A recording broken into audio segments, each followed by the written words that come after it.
Olá, terceiro ano, tudo bem com vocês? Sejam bem-vindos à nossa aula de História. Essa semana vocês terão uma videoaula de História junto com a professora. Então, vamos lá, peguem o LIP e abram na página 27. O lazer e a preservação dos espaços naturais. As tradições nas festas das comunidades rurais.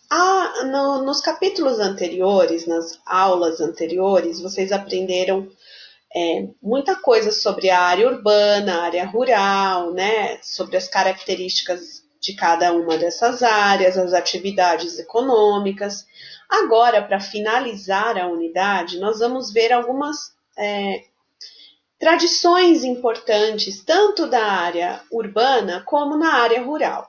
Na área rural, nas comunidades rurais, nas cidades do campo, é muito comum eles terem algumas festas, algumas comemorações próprias, tradicionais da cultura e do folclore.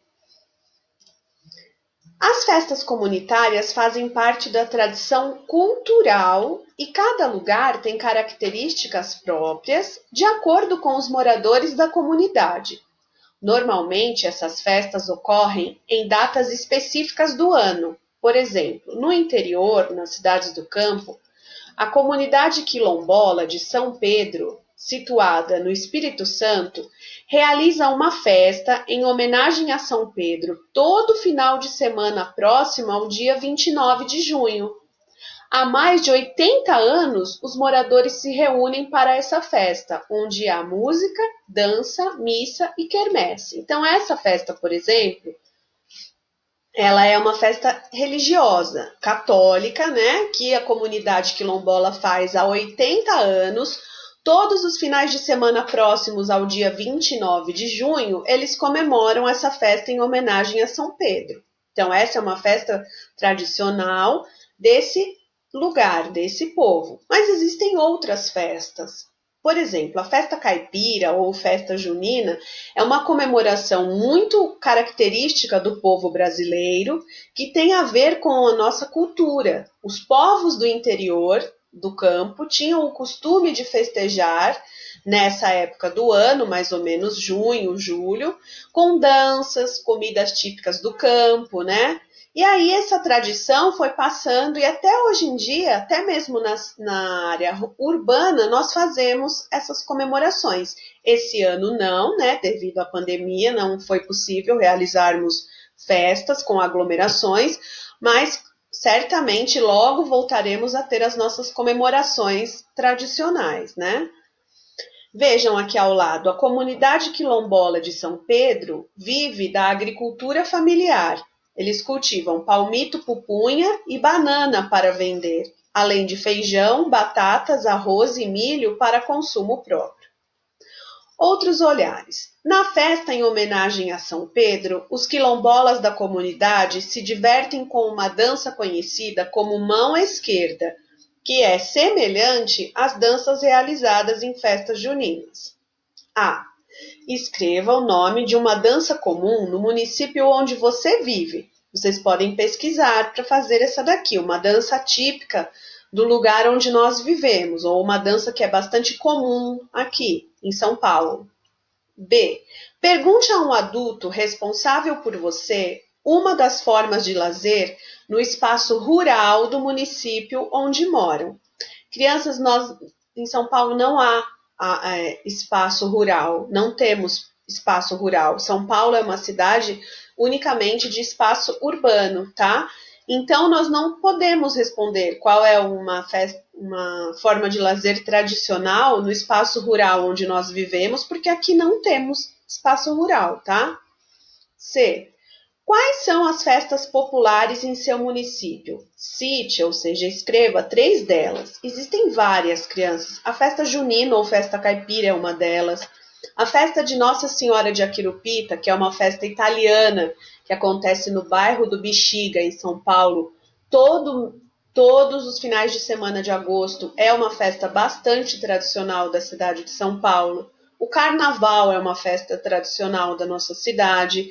E se vocês conhecerem Alguma outra que eu não tenha falado, vocês podem escrever aqui, tá bom? Podem também pesquisar na internet.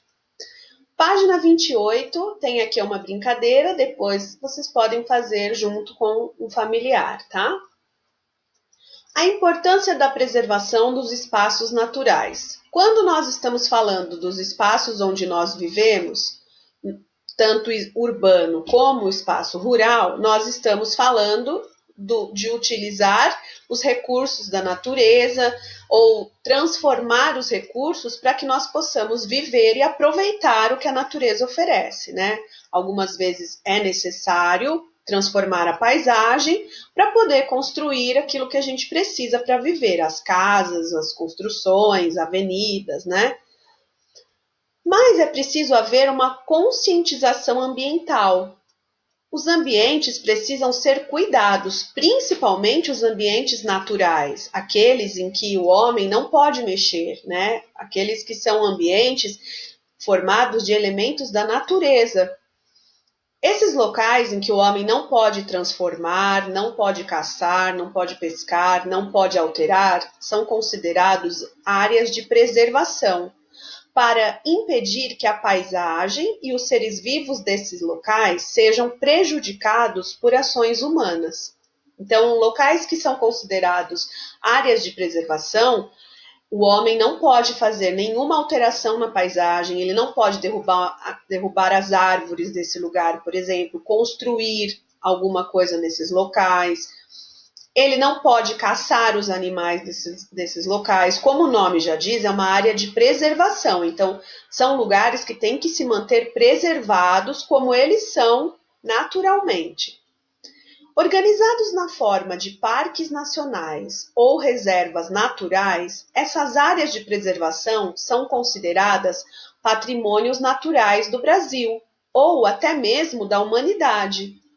Ou seja, são patrimônios porque pertencem a todos os brasileiros. Então, nenhum de nós vai poder modificar, porque todos nós temos a obrigação de preservar esses lugares. E também teremos o direito de contemplar as belezas que existem lá. Nós podemos passear, conhecer esses lugares e nos aproximarmos da natureza, né?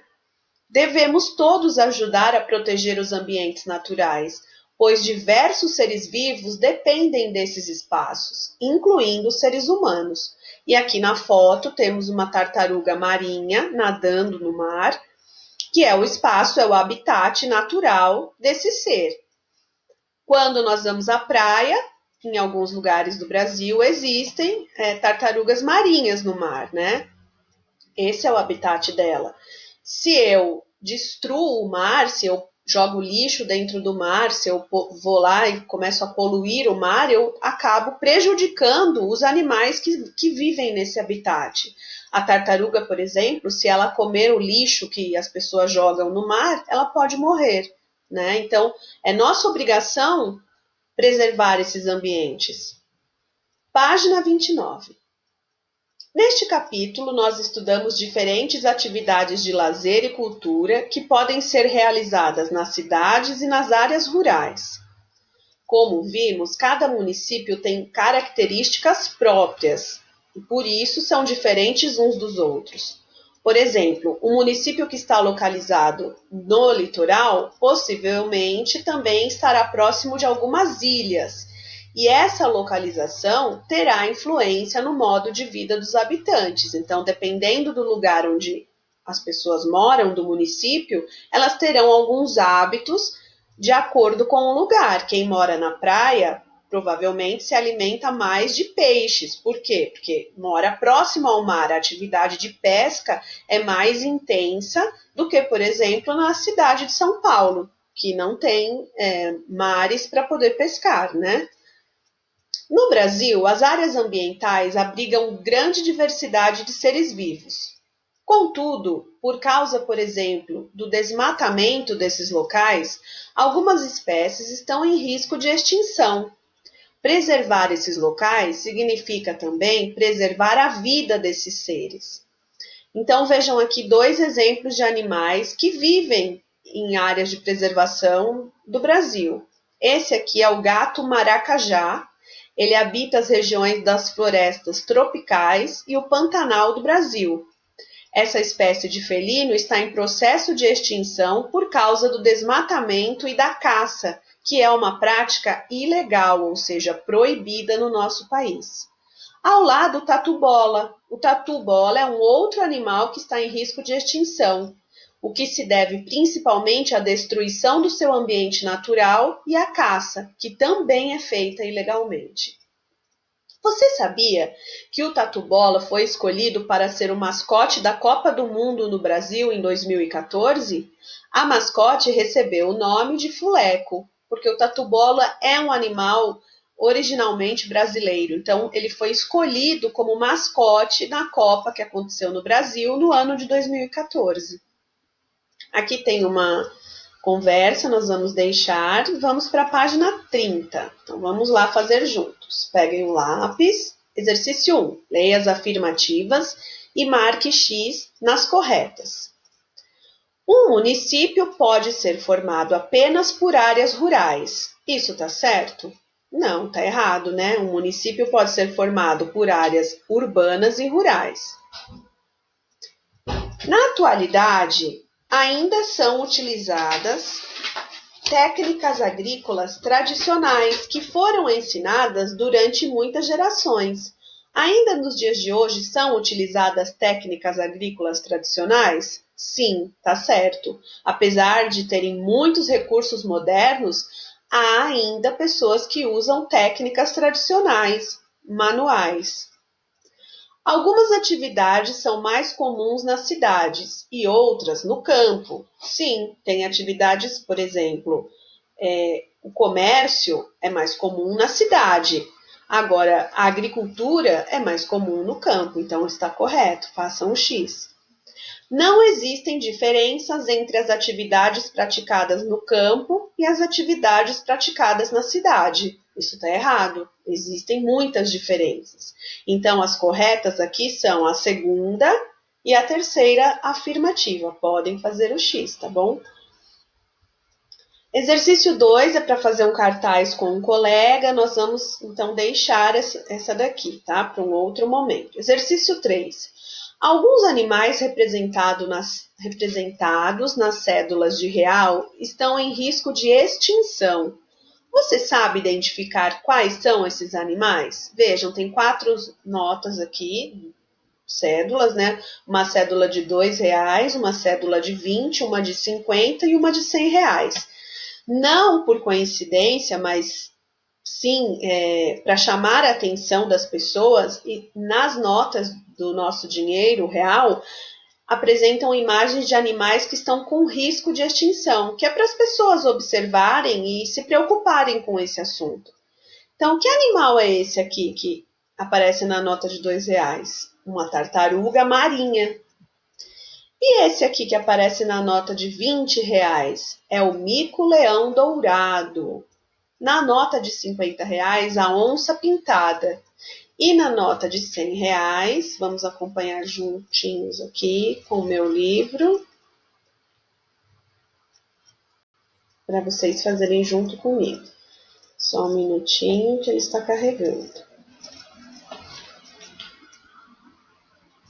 Então, vejam, na nota de R$100 é um peixe chamado garoupa, ok? Então, eu vou ampliar para vocês verem a escrita correta dos nomes desses animais, né?